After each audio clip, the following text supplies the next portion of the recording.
ఆ ఫీజుతో ఏమైంది, ఆయనతో బీకింది. హైదరాబాద్ రియల్ ఎస్టేట్ గంగల కలిసింది. మేమేమో ఆనాడు నిజంగా చెప్తున్నా, చాలా సంతోషంగా చెప్తున్నాను నేను, భూముల ధరలు పెంచినాం తెలంగాణలో. ప్రజా ఆస్తులు పెంచినాం, ప్రజా ఆస్తుల యొక్క విలువ పెంచినాం. 4 ఎకరాల నోడు ధీమాతో ఉండే తెలంగాణలో. కొద్దిగా డాంబర్ రోడ్డు అంటుకునే 4 ఎకరాల నోడు 50 లక్షల కాడికి అమ్ముతున్నా, నాకు 2 కోట్ల శ్రీమంతుని అని చెప్పుకున్నాడు కాలర్ ఎగరేసుకొని. ఇవాళ ఏమైనాయండి భూముల ధరలు? కుప్ప ఊలిపోయినాయి. ఇంట్లో అమ్మాయి పెయింట్ ఉంటే ఎకరం అమ్మి చేద్దాం అనుకుంటే కొనే దిక్కులేదు సార్ అని కళ్ళకి నీళ్ళు పెట్టుకుంటారు ప్రజలు. ఇవాళ లేదు,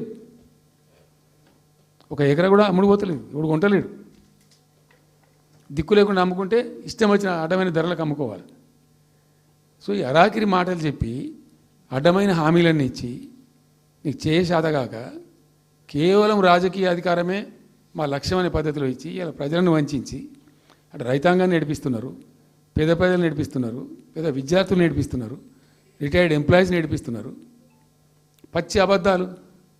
కేసీఆర్ చేసిన అప్పులకు వడ్డీలు కట్టలేకపోతున్నావా? ఉతికింది కదా, ఈ చెంప ఆ చెంప వాయించింది కదా. ఎంత కడుతున్నారు? తీసుకున్న అప్పులు ఏంటంటే 2,90,000 కోట్లు మొత్తం కలిపి చెప్పారు కదా చాలా స్పష్టంగా. సో ఇట్లా ఇవన్నీ వాస్తవాలు ఒక పక్కకుంటే అన్ని అబద్ధాలు చెప్పుకుంటూ ఇష్టం వచ్చినట్టు మాట్లాడుకుంటూ ఇక నన్ను ఇచ్చడానికైతే వాళ్ళ నోరు మొక్కాలిగా. ఎప్పుడో సందర్భంలో కోపం వచ్చి ఒకటి తిట్టినామంటే ఓ మనిషిని ఓ మాట వేరు.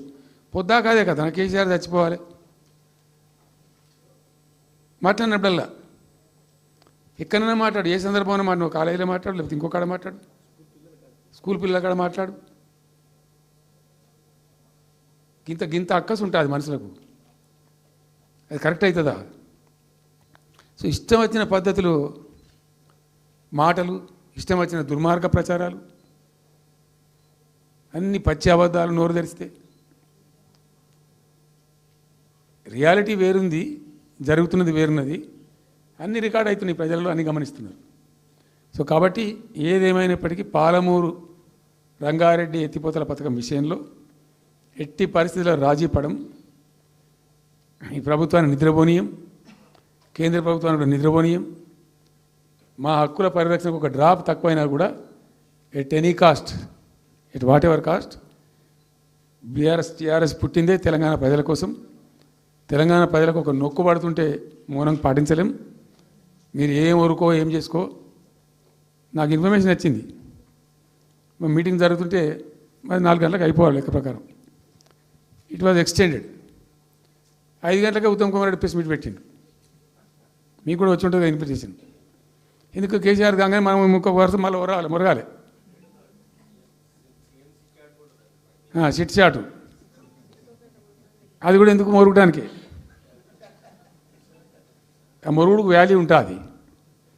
So thank you so much. ఈరోజు నేను ఏమంటున్నాను, మీతో ఒక request, Rahul don't be hasty. ఇవాళ I'm only restrict my self to Palamuru ఎత్తిపోతల పథకం. అది డైల్యూట్ అవుతుంది కాబట్టి ఇలా చెప్పాను. నేను ఉంటున్నా, మీకు అందుబాటులో ఉంటుందిగా. I'm on the field now. కాబట్టి